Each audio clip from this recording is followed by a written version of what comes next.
శుక్లాంబరధరం విష్ణుం శశివర్ణం చతుర్భుజం ప్రసన్నవదనం ధ్యాయేత్ సర్వవిఘ్నోపశాంతయే.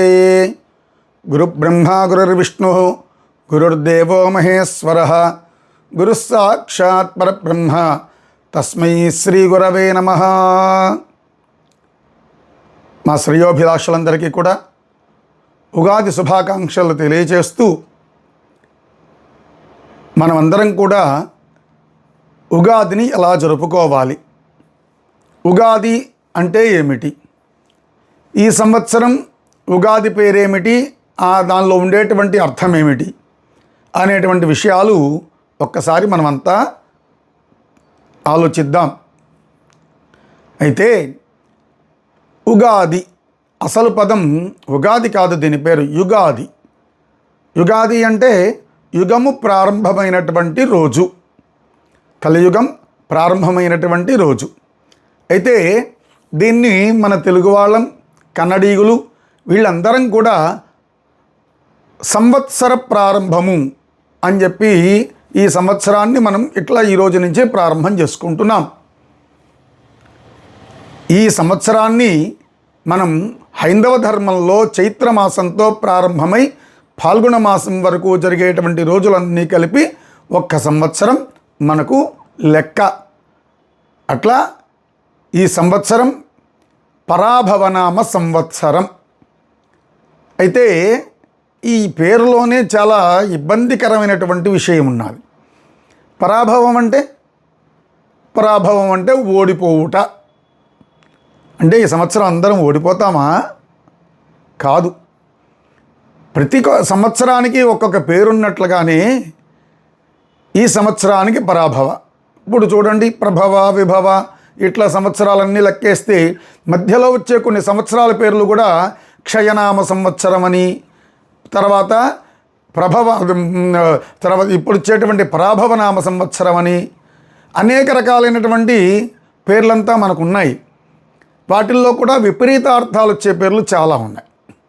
అట్లా ఈ సంవత్సరం పరాభవ నామ సంవత్సరం, అసలు ఓడిపోవుట అర్థం. కానీ ఇందులో మనం తెలుసుకోవాల్సింది ఏమిటి అనంటే, పరాభవాన్ని ప్రతి జీవి కూడా ఎప్పుడో ఒకప్పుడు పొందుతూనే ఉంటాడు, అనుమానమేలే. ఏదో ఒక రూపంలో పొందుతాడు. కానీ పరాభవం వచ్చినా సరే మరలా మనం నిలబడి మన జీవితంలో పైకి ఎలా రావాలి అనేటువంటి నేర్పించేటువంటి పదమే పరాభవం. అంతే కదండి. మనం ఓడిపోయామని చెప్పి మానసికంగా కృంగిపోయి మనం శరీరాన్ని త్యాగం చేయడం కంటే గొప్ప ఏమిటి? పరాభవం పొందాము, పొందిన తర్వాత ఆ పరాభవం పొందిన చోటనే మరలా గెలిచి చూపించాలి. అందుకే చెప్పారు, ఓడిపోయిన చోటే గెలవాలి అని అంటుంటారు పెద్దవాళ్ళు. అట్లా పరాభవ అంటే మనకు ఓడిపోవటం అయినా సరే, మనకి ఈ అపజయం వస్తున్నా సరే ఆ అపజయాన్ని ఎలా ఎదుర్కోవాలి అనేటువంటిది నేర్పించేదే పరాభవం.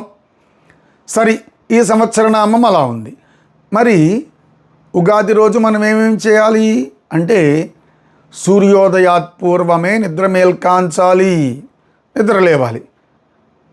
అంటే ఇప్పుడు సూర్యోదయాత్ పూర్వం నిద్ర లేవాలని ఎందుకు చెప్తున్నానంటే, ఇప్పుడు ఉండేటువంటి వాళ్ళందరం సూర్యోదయం కాదు కదా, సూర్యుడు వచ్చిన తర్వాత ఎప్పటికో నిద్ర లేస్తున్నాం కాబట్టి సూర్యోదయాత్ పూర్వం నిద్ర లేవాలని చెప్పడానికి కారణం అది. అట్లా సూర్యోదయాత్ పూర్వం నిద్ర మేల్కాంచాలి. తర్వాత అభ్యంగన స్నానం చేయాలి. ఇక్కడ ఇది గమనించాలి. అభ్యంగన స్నానం అంటే పెద్దవాళ్ళు ఇంట్లో ఉండేటువంటి చిన్నవాళ్ళకి తల అంటి నూనె రాసి నలుగు పెట్టి స్నానం చేయించాలి. అయితే ఈ రోజుల్లో పిల్లలు నూనె పెట్టుకోండి అంటే అసలు నూనె పెట్టుకోవడానికే బాధపడుతున్నారు. అందులోన మనం శరీరంలో తలంటుకోవడానికి వాడేటువంటి నూనె ఏమిటి? నువ్వుల నూనెతో తలంటుతారు. నువ్వుల నూనెతో తలంటితే మనకేమిటయ్యా లాభం అంటే, శరీరంలో మన తల భాగంలో మన కంటికి కనిపించినటువంటి రంధ్రాలు ఉంటాయి. ఆ రంధ్రాల ద్వారా తల మీద అంటినటువంటి నూనె శరీరంలోకి ప్రవేశించి మన శరీరంలో ఉండేటువంటి ఉష్ణాన్ని తీసేసి మన శరీరం అంతా కూడా శాంతంగా ఉండేట్టుగా, మనకు చల్లగా హాయిగా ఉండేట్టుగా చేస్తుంది. అయితే ఇక్కడ చిన్న అనుమానం, స్వామి మనకు నువ్వుల నూనె వేడి కదా, మరి శరీరంలో ఉండేటువంటి వేడిని ఎట్లా తగ్గిస్తుందంటే మనకు సామెత ఉందే, ఉష్ణం ఉష్ణేన శీతలం, ఉష్ణ పదార్థంతో ఉష్ణ పదార్థం కలిస్తే శీతలం అవుతుందని ఒక సామెత ఉంది. అట్లనే శరీరంలో ఉండేటువంటి ఉష్ణం పోవాలంటే వేడితో ఉన్నటువంటి, వేడంటే వేడి చేసి కాదు నాయన, వేడికి సంబంధించినటువంటి నువ్వుల నూనెతో తలంటితే మన శరీరంలో ఉష్ణం వెళుతుంది అని చెప్పి పెద్దలు చెప్తారు. అయితే ఆ నువ్వుల నూనె పెట్టుకొని నలుగు పెట్టుకొని స్నానం చేసి, ఆ సమయంలో కూడా నూనె పెట్టేటప్పుడు కానివ్వండి, స్నానం చేసేటప్పుడు కానివ్వండి, మనం కొంతమంది మరణం లేనటువంటి వాళ్ళని స్మరించుకుంటూ స్నానం చేయమన్నారు. మరణం లేని వాళ్ళు ఎవరయ్యా అంటే, ఇప్పటికీ కూడా ఈ యుగంలో కూడా అనేక యుగాల నుంచి ఈ యుగానికి కూడా కొంతమంది చిరంజీవులుగా ఇప్పటికి కూడా ఉన్నారు. చిరంజీవులు అంటే సినిమా యాక్టర్ కాదు నాయన, చిరంజీవులు అంటే మరణం లేనటువంటి వాళ్ళు. మరణం లేనికుండా ఉండేటువంటి వాళ్ళు ఎంతమంది ఉన్నారో మీకు కూడా తెలుసు. అయినా ఒక్కసారి మీకు గుర్తు చేస్తా. ఎవరయ్యా మరణం లేనటువంటి వాళ్ళంటే అశ్వత్థామ. అశ్వత్థామ ఒకటో ఆయన, రెండో ఆయన బలిచక్రవర్తి, మూడో ఆయన అశ్వత్థామ బలి, వ్యాస మూడో ఆయన వ్యాసుడు, తర్వాత నాలుగో ఆయన హనుమంతుడు, ఐదో ఆయన విభీషణుడు, ఆరో ఆయన కృపాచార్యుడు, ఏడో ఆయన పరశురాముడు. ఈ 7 మంది కాకుండా చిన్నతనంలోనే శివుడి యొక్క అనుగ్రహాన్ని పొంది ఆయన మరణం లేని వాడుగా ఇంకొక ఆయన ఉన్నాడు. ఎవరయ్యా అంటే మార్కండేయుడు. ఈ 8 మందిని కూడా మనం స్నానం చేసేటప్పుడు తలచుకుంటూ స్నానం చేస్తే మనకు ఎప్పుడూ కూడా అకాల మరణ దోషాలు ఉండవు, దీర్ఘాయుష్ వస్తుంది అని పెద్దలు చెప్పారు. అట్లా మనం కనీసం ఈ ఒక్క రోజైనా, అంటే ఉగాది పండగ రోజైనా సరే, అసలు రోజు స్నానం చేసేటప్పుడు ఈ 8 మందిని కూడా తలుచుకోవాలి. కానీ కనీసం ఈ ఒక్క రోజైనా సరే స్నానం చేసి నలుగు పెట్టుకొని స్నానం చేసే సమయంలో ఈ 8 మందిని కూడా తలుచుకుంటూ స్నానం చేయాలి అని పెద్దలు చెప్పారు. మరి ఒక్కసారి మీ అందరికీ ఈ 8 మందిని ఒక్కసారి మీకు చెప్తాను. మీరు కూడా కాస్త గుర్తు తెచ్చుకునేటువంటి అవకాశం ఉంటుంది. ఆ శ్లోకాన్ని చెప్తాను. కనీసం మీకు చెప్పుకోవడానికి లేని సమయంలో ఈ శ్లోకాన్ని కొంచెం కాస్త మీ దాంట్లో రికార్డ్ చేసి అది వింటూ అయినా స్నానం చేయండి. ఆ శ్లోకాన్ని ఒకసారి చెప్తున్నాను, వినండి నాయన. అశ్వత్థామ బలిర్వ్యాస హనుమాంశ్చ విభీషణ కృపః పరశురామశ్చ సప్తైతే చిరజీవినః సప్తైతాన్ సంస్మరేన్నిత్యం మార్కండేయం అథ అష్టమం జీవేత్ వర్షశతం సాగ్రం అపమృత్యు వినశ్యతి. ఈ శ్లోకాన్ని వింటూ లేదా చెప్పుకుంటూ చక్కగా ఆ యొక్క ఉగాది పర్వదినం రోజు మీరు నూనె పెట్టుకొని నలుగు పెట్టుకొని చక్కగా స్నానం చేయాలి. స్నానం ఆచరించిన పిమ్మట నూతన వస్త్ర ధారణ చేస్తాం. వస్త్రాలు కూడా ఒక్కసారి మీ అందరికీ చెప్తున్నాను, చిరిగిపోయిన కొత్త నూతన వస్త్రాలు కూడా ఈ రోజుల్లో చిరిగినవి దొరుకుతున్నాయి. అటువంటిది ఎప్పుడూ కూడా ధరించకూడదు. చింపి లేకుండా, చిరుగుడు లేకుండా ఆ ఉన్నటువంటి పరిపూర్ణమైన వస్త్రాన్ని ధరించాలి. నూతన వస్త్రాన్ని ధరించారు అనంతరం ఏమి చేయాలంటే దేవతా మందిరంలో ఇంట్లో చక్కగా దీపారాధన చేసుకొని ధూపం వెయ్యాలి. ధూపం అంటే శాస్త్రంలో ఒక మాట ఉన్నది, మనకు ఎన్ని పూజలైనా చేయరానైనా ధూపం వేస్తే పరిపూర్ణమైనటువంటి పూజ జరిగినట్టే అని పెద్దలు చెప్తూ ఉంటారు. అందుకే మనమంతా కూడా అగరబత్తీలు వెలిగించడం, దీపారాధన చేయాలి. అయిన తర్వాత ఇంట్లో ఉండేటువంటి పెద్దవాళ్ళందరికీ పాద నమస్కారం చేయాలి. ఎందుకంటే వాళ్ళ అనుగ్రహం లేకపోతే మనం పుట్టగలమనైనా. కాబట్టి వాళ్ళ అనుగ్రహాన్ని మనకు కలగాలి, పెద్దల అనుగ్రహం ఎప్పుడూ మనకు ఉండాలి అనుకుంటూ చక్కగా పెద్దల ఆశీస్సులు పొందాలి. అదైన తర్వాత షడ్రుచోపేతమైనటువంటి ప్రసాదాన్ని తయారు చేసుకోవాలి. దాన్నే మనం ఉగాది పచ్చడి అనేటువంటి పేరుతో పిలుస్తారు. దాంట్లో పులుపు, ఉప్పు, కారం, చేదు, తీపి, వగరు అనేటువంటి 6 రకాల పదార్థాలన్నీ కూడా కలిపినటువంటి వస్తువుని తయారు చేసుకోవాలి. అందుకే మామిడి, తర్వాత వేపయగుళ్ళు, తర్వాత చింతపండు రసము, దాని తర్వాత మిరపకాయి, దాని తర్వాత చక్కగా బెల్లము, ఇవన్నీ కూడా మేళనం చేసుకొని కలుపుకొని ఆ ప్రసాదాన్ని దేవుడికి నైవేద్యం చెయ్యాలి. ఆ నైవేద్యం చేసిన తర్వాత మనం ఉదయాన్నే గుర్తుపెట్టుకోండి, ఉగాది రోజు ఉదయాన్నే బెడ్ కాఫీలు కానీ లేకపోతే నిద్ర లేవంగానే చక్కగా మనం ఏదో వాకింగ్ చేసి వచ్చేసి ఆ హాయిగా కాఫీలు పదార్థాలు తినేసి తర్వాత స్నానం చేసి తర్వాత ఈ ప్రసాదాన్ని పుచ్చుకోకూడదు. ఉగాది రోజు మాత్రం నిద్ర లేచి అభ్యంగన స్నానం చేసి దీపారాధన చేసుకొని పెద్దల ఆశీస్సులు తీసుకొని మొదట ఈ ప్రసాదం తినకుండా ఎటువంటి పానీయాలు కానీ ఘన పదార్థాలు కానీ తీసుకోకూడదు. అందుకే ఈ యొక్క ప్రసాదాన్ని తీసుకునేటప్పుడు కూడా ఒక శ్లోకం చెప్పారు పెద్దలు. ఏమిటా శ్లోకం అంటే, మనం ఆ ప్రసాదాన్ని మనం తీసుకున్న సమయంలో ఈ శ్లోకాన్ని మీరు కూడా చక్కగా చెప్తాను, వింటూ అయినా తీసుకోండి, లేకపోతే చక్కగా మీకు నోటికి వచ్చిందా అనుకుంటూ అయినా తీసుకోవాల్సిందిగా కోరుతూ ఆ ప్రసాదాన్ని తీసుకునేటువంటి శ్లోకాన్ని చెప్తున్నాను, వినండి నాయన. శతాయు వజ్రదేహాయ సర్వసంపత్ప్రదాయ చ సర్వ అరిష్ట వినాశాయ నింబస్యాహ దళభక్షణం. నింబదళభక్షణం, నింబస్యాహ దళభక్షణం ఏదైనా చెప్పుకోవచ్చు. అయితే దీని అర్థం ఏమిటి అంటే, ఈ ప్రసాదం చేత శతాయు నిండు 100 ఏళ్ళు హాయిగా ఉండాలి. అయితే ఆయుష్ ఉన్నంత మాత్రాన్ని సరిపోతుందా అంటే ఇంకేం కావాలి స్వామి అంటారేమో. దేహం అనారోగ్యంతో కూడుకొని మనం 100, 120 సంవత్సరాలు బతికి ప్రయోజనం ఏమిటి? అందుకే చెప్పారు నిండు 100 ఏళ్ళు ఉండాలి. కానీ ఎలా ఉండాలి? వజ్రదేహాయ, దేహం వజ్రంలాగా ఉండాలి. అంతేగాని అదేదో అనారోగ్యం కూడుకున్నటువంటి శరీరంతో మనం ఉండకూడదు అని శతాయు వజ్రదేహాయ, 100 ఏళ్ళు వజ్రదేహంతో ఉండాలి. అంతేనా? శరీరం బాగుంది, నాకు ఆయుష్ ఉంది, తినేదానికి తిండి, కట్టుకునేదానికి బట్ట, గూడు లేకపోతే ఎట్లా మరి? అందుకని ఇంకొక శ్లోకంలో మన పక్కన ఇంక పదం చెప్పారు. ఏమిటా పదం అంటే, సర్వసంపత్ప్రదాయ చ, అన్ని సంపదలు కలగాలి. సంపదలంటే పుట్టింది మొదలుకొని గిట్టేంత వరకు మనకు ఏది అవసరమో అది సంపదే. సంపద అంటే డబ్బు ఒక్కటే అనుకోబాకండి. సంపద అంటే మనకు అవసరమైనటువంటిది ఏదైనా సరే అది సంపదతోనే మన వాళ్ళు పెద్దలు చెప్పారు. అది లేకపోతే మనం సంపద లేని వాళ్ళమే.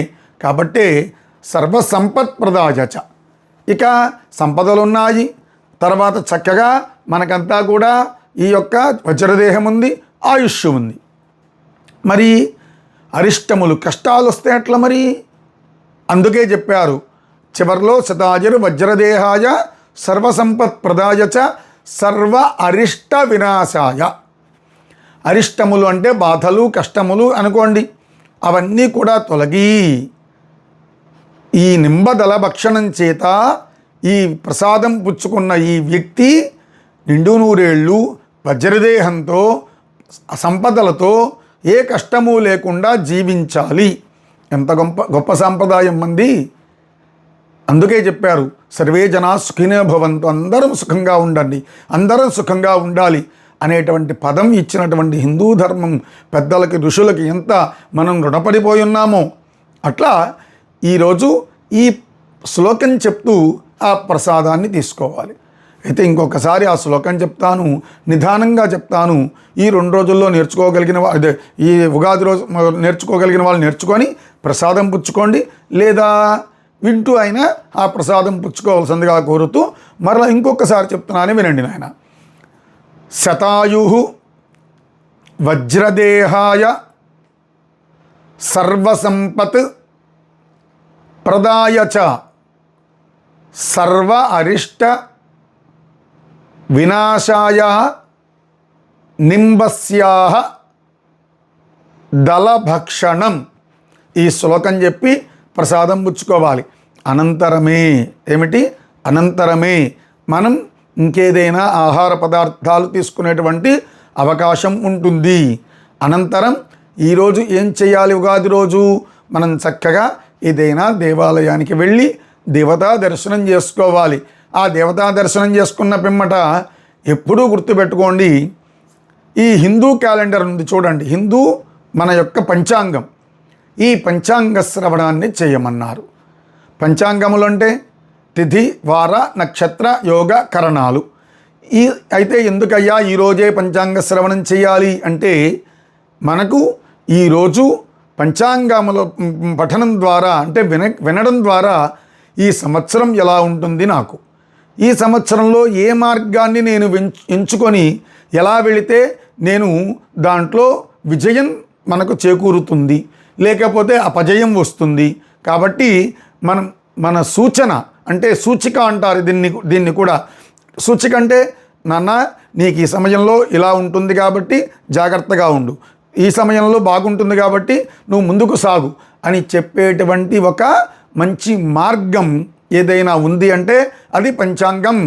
కాబట్టి చక్కగా ఈరోజు మనమంతా మన నక్షత్ర, తిథి, వార, యోగ, కరణాల గురించి మనమంతా తెలుసుకోవాలి. దాన్ని పంచాంగ శ్రవణం అనేటువంటి పేరుతో పిలుస్తారు. అట్లా ఈరోజు అందరం కూడా వచ్చిన వాళ్ళకి లేదనకుండా, అడిగిన వారికి లేదనకుండా తన చేతనైనంత సహాయం చెయ్యండి, దానం చెయ్యండి. ఈరోజు చేసేటువంటి దానం ఇనిమిక్కిలి ఫలాన్ని కూడా మనందరికీ ఇస్తుంది.